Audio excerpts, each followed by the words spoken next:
Zee 24 तास एक पाऊल पुढे। सोन्याची नाणी खरेदी करायचा तुमचा विचार असेल तर तुम्हाला थोडी वाट पाहावी लागणार आहे, कारण सोन्याची नाणी आणि बारची विक्री 6 महिन्यांच्या कालावधीसाठी थांबवण्याचा निर्णय देशभरातील सराफ व्यावसायिकांनी घेतला आहे। सोने आयातीला पुन्हा चाप लावण्यासाठी प्रयत्न सुरू आहेत। परवान्याच्या मर्यादा कमी करण्याच्या हालचाली केंद्र सरकारने सुरू केल्या आहेत। सोन्याची वाढती आयात आणि वाढती खरेदी यामुळे वाढणाऱ्या वित्तीय तुटीमुळे केंद्रीय वित्तमंत्री पी चिदंबरम यांनी आवश्यक असेल तेव्हा आणि तेवढंच सोनं खरेदी करण्याचं आवाहन केलं होतं। गुंतवणुकीसाठी सोनं खरेदी करू नये असं स्पष्ट केलं होतं।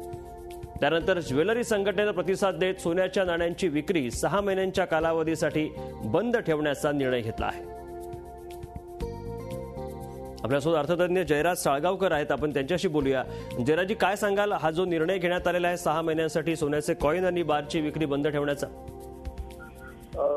मुक्त अर्थव्यवस्थेत अशा प्रकारचा निर्णय बसत नाही।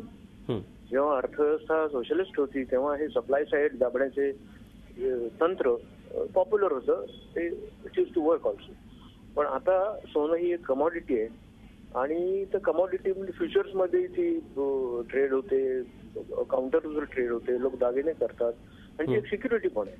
आता मी सोनं कुठल्या फॉर्म मध्ये घ्यावं हे माझं स्वातंत्र्य आहे ना। ते तुम्ही नाण्यातच नाही घ्यायचं आणि बार मध्ये नाही घ्यायचं अशी जबरदस्ती सरकार करू शकत नाही। आणि जर का ऑफिशियली असं मिळायचं बंद झालं तर स्पुरियस खोटे सोन्याचे बार आणि नाणी बाजारात भरपूर येतील, म्हणजे ग्राहकाचं नुकसान आहे याच्यामध्ये। आणि सरकारने त्याची डिमांड साइड हँडल करायला पाहिजे, सोन्याची मागणी हँडल करायला पाहिजे। ती मागणी वाढते कारण रुपया खाली जातोय, लोकांना सिक्युरिटी पाहिजे। तर इथे सप्लाय साइड हँडल करून हे काही जमेल असं मला वाटत नाही। हे म्हणजे अर्थशास्त्राच्या मुक्त अर्थव्यवस्थेच्या नियमात कुठे बसत नाही। नक्की जयराजी, धन्यवाद झी 24 तासशी बोलल्याबद्दल। तर ग्राहकांचा हा अधिकार आहे, त्यांनी कॉइन घ्यावं सोन्याचं की बार घ्यावा, आणि त्यांच्या व्यक्ती स्वातंत्र्यावर देखील ही गदा आहे असं जयराज साळगावकर यांनी म्हटलंय।